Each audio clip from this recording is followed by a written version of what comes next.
Well, I've been listening to 1508 on sounds, and it occurs to me Manu, I think he's ancient Sanskrit scholar or seer, or lawgiver, I believe, a bit like Moses in the Hebrew setup.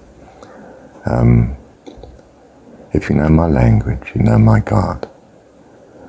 When a person has a different accent, in England there's lots of accents, even within London you can speak in a certain way, and I could tell to some extent which part of London you came from. You know, Elephant and Castle, or Islington, or well, you could. And you know, we insisted, the British, that Maori couldn't be spoken at school when we first occupied and dominated the place. And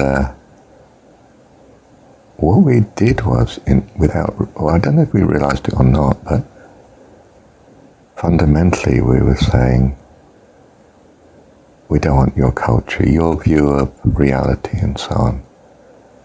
You must speak our way, even our language. And you can't keep your separateness and distinctness from us. Do you see the way you pronounce the word says something about your culture and origin and who you are and what your view is? And therefore, as I take it, your grasp of reality. But it's part of your individuality, your personhood. And I said elsewhere, haven't I, that God is experiencing the incomplete, which he wouldn't otherwise do, knowing all things and being all things. But through us, through our individuality, he also experiences incompleteness. Every conceivable view of himself starts to be generated with an infinite population of the heavenly host. And each one is lovely in its way, in that it's looking at the perfect, it's seeing it differently and from a different angle. But it's a view that's been harmonized into, if you like, not causing chaos in heaven. You know, it's a loveliness. This person is different. This child is different to that one. They're not all clones. And their individuality is something lovely. You know, this rose is slightly different to that, and they're both beautiful. And together they make a lovely bunch of roses, you know. What else was I going to pick up on? Something else I was listening to earlier.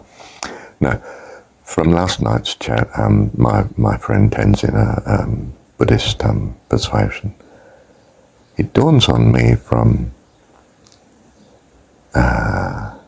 what he said there, which was that the Buddha teaches in different ways to different people, according to who they are and what they can hear and what they will understand. But the overall goal is still the same. It's enlightenment. Of course, it's enlightenment as understood by a Buddhist, but I mean, you know, there are many ways to it. And we, I think, should see the religions of the world likewise. That, you know, a fundamentalist religion is ideal for certain persons. It's the religion that we have or do not have. Well, we actually all have a faith. You know, your faith might be in materialism and science and logic and reason, and as you see it, which is probably slightly different to the other scientists you're with who got a different idea and you're squabbling over which experiment you should be doing. Or if you're a social scientist, over which definition of this we should be using, you know. And so it goes on. But do you see, if it's in harmony, well, that's lovely, and we work together and we bring this incredible variety. Yet we want, of course, to bring it in peace and love and constructive kindness, not destructive chaos. So, as I've said 1,000 times, well, not that many, but, you know, said too often before. Not too often either. As I've said before. Let's stay with that. This universe is a learning situation. It's a place of scarcity, uncertainty, time, matter, space, and so on. And it's an amazing classroom.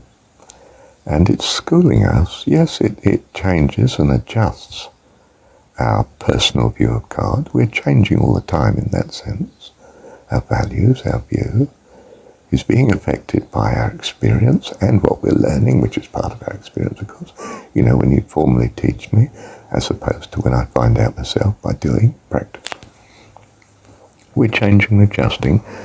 We still have our own individuality, but ideally it's becoming more harmonious so that we are eligible, not an offence or a trouble or a problem in the kingdom of heaven, but on the contrary, a lovely contribution to it by our uniqueness that's become also a harmony with the goodness of God, our Heavenly Father.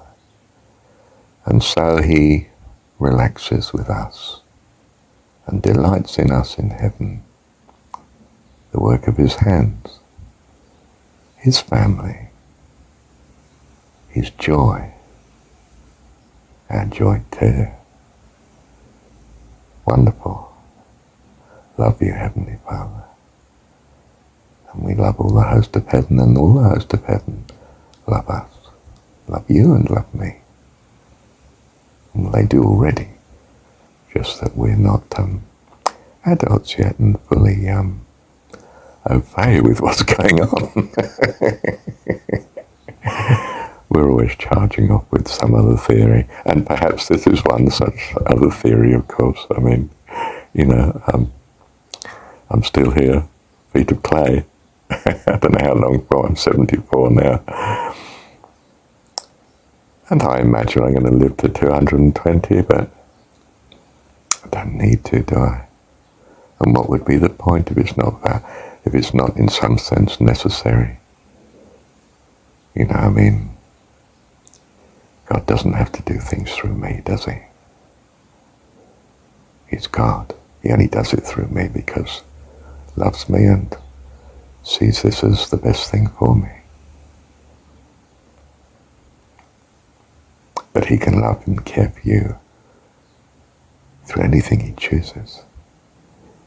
Even your dog, if he chooses. And how many people have found that their pets are part of God's love in their life? Wow, so many. Certainly me. Love you, Heavenly Father. Thank you for your thoughts. Thank you that increasingly you give us greater and greater freedom and access to the fullness of life. Life in your being, in your thoughts, in your embrace. Love you, Heavenly Father. Thank you, Dad. Thank you, Heavenly Father.